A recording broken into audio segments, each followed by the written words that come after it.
So we're here really to talk about that zero carbon homes target of 2016. Are you feeling confident we can meet that? I think we can. The developers are pretty good at adjusting to most things. We can pretty much cope with most things as long as we're clear on what the legislation is. And I think it's difficult. It's still evolving, and in some cases I think we deal things like the allowable solutions, for example, in terms of Section 106 payments. If there was some kind of payment off-site, for example, we've had that experience before with Section 106 payments, and it hasn't always gone very positively. We've never been quite sure where the money's gone on some occasions, and clawback clauses aren't usually allowed either. So we'd be interested in knowing the degree of transparency on that.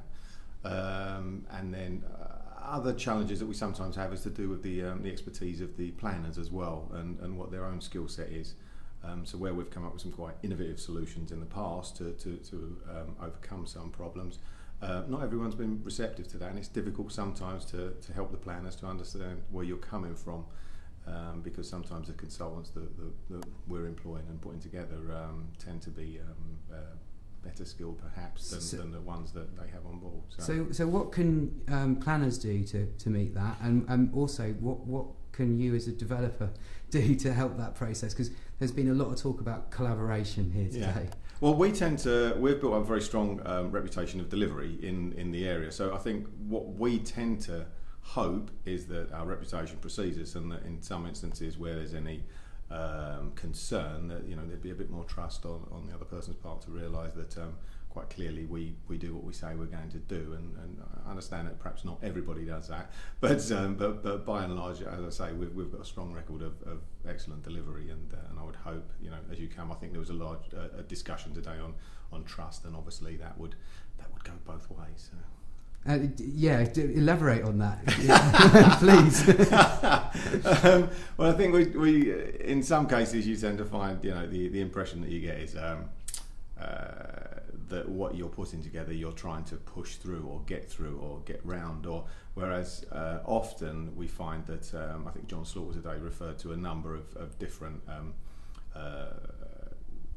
requirements that are necessary to overcome, and we find that by satisfying them on a piecemeal basis, you often end up with a solution that doesn't really quite comply with what the initial spirit should be, but it ticks all the boxes. And sometimes we'd prefer to do something a bit more innovative. So previously we've used, for example, a cross-laminated timber solution, which was new in the UK, and it's the first time it had been used to that height in the world. So that was a very positive thing, but it was only really the one time we got that through, really. So you're talking about planners being more open-minded, aren't you?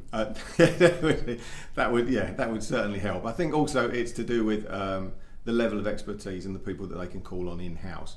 We find very much that from borough to borough, their approach differs significantly. So could you help them in that process? Because you know more about this technology than they do, don't you? Well, we're happy to, very much so. I mean, in the spirit of collaboration, that's generally what we try and do anyway, but it's often seen as a hard sell, shall we say, rather than necessarily being as well received as you would hope. It's a perception issue because they don't believe that you care about these issues.